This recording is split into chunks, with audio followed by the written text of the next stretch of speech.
Hello guys, welcome to Purulian blogger. Purulian ব্লগারে সবাইকে স্বাগত জানাই। তো বন্ধুরা, আজকে আমি উপস্থিত হয়েছি এমনই একজনের কাছে, যিনি বহু বছর ধরে আমাদের পুরুলিয়ার বিভিন্ন বিষয়ে গবেষণা করে চলেছে। পুরুলিয়ার অজানা কিছু ইতিহাস তোমাদেরকে জানানোর উদ্দেশ্যে আজ এই ভিডিওটা করছি। তো আমি প্রথমেই পরিচয় করাই দেবো তোমাদের সাথে। তিনি হলেন আমাদের পুরুলিয়ার ইতিহাস গবেষক দিলীপ কুমার গোস্বামী মহাশয়। তো প্রথমে আপনাকে আমাদের চ্যানেলে স্বাগত জানাই। তো স্যার, আপনাকে আমি জিজ্ঞাসা করবো আমাদের পুরুলিয়া রেল স্টেশন কিভাবে কে তৈরি করেছিল? কে তৈরি করা নয়, 1889 খ্রিস্টাব্দে 1889-এ প্রথম রেল লাইন বসে আসানসোল থেকে সিনি পর্যন্ত। তারপরই রেল চলতে শুরু করে। তো রেল স্টেশনটা ওই যে 2 নম্বরের যে স্টেশনটা ভেঙে দিয়েছে, 2 আর 3 রিসেন্ট যেটা ভাঙলো, সেই বিল্ডিংটা তৈরি হয় ওই 1889 এর পর, মোটামুটি 95 সালে তৈরি হয়।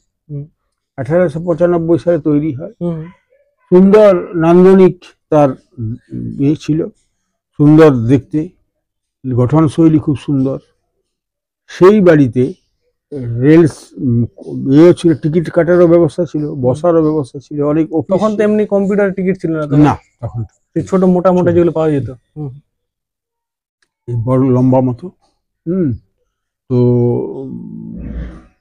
ওখানেই তৈরি হলো, 1895 সালে তৈরি হলো। পরবর্তীকালে রেল একটা ট্রেনেই ছিল, ওই চক্রধরপুর হাওড়া চক্রধর, মানে একটা ট্রেনেই ওইখানে একটা স্টেশনে যাত্রীবাহী ট্রেন ছিল একটা, আর বাকি ছিল ওই আমাদের মালবাহী। এটা কে তৈরি করেছিলেন? তৈরি রেল কোম্পানি করেছিল। মানে এটা মানে যে আমাদের যেমন অন্যান্য যেগুলো তো রাজারা তৈরি করেছিলেন, রাজাদের কোনো হস্তক্ষেপই ঢুকতে দেবে না। রেল সরকারি ব্যবস্থাপনায় রাজাদেরকে ঢুকতে দেবে না। তো তখনকার ইস্ট ইন্ডিয়া কোম্পানি এটা তৈরি, ইস্ট ইন্ডিয়া কোম্পানি রেল দপ্তর। আচ্ছা, অন্য দপ্তরের কেউ করতে পারবে না। রেলের এমনই নিয়ম যে রেলের যা নিয়ম কানুন সেটা রেল দপ্তরের কর্মচারীরাই করবে, আর কেউ করতে পারবে না। অনেক কিছুই আমরা জানতে পারলাম স্যারের কাছ থেকে। তো বলবো স্যারকে সুস্থ থাকুন, ভালো থাকুন, আবার কোনো একদিন আলোচনায় বসবো। ঠিক আছে, আসবে।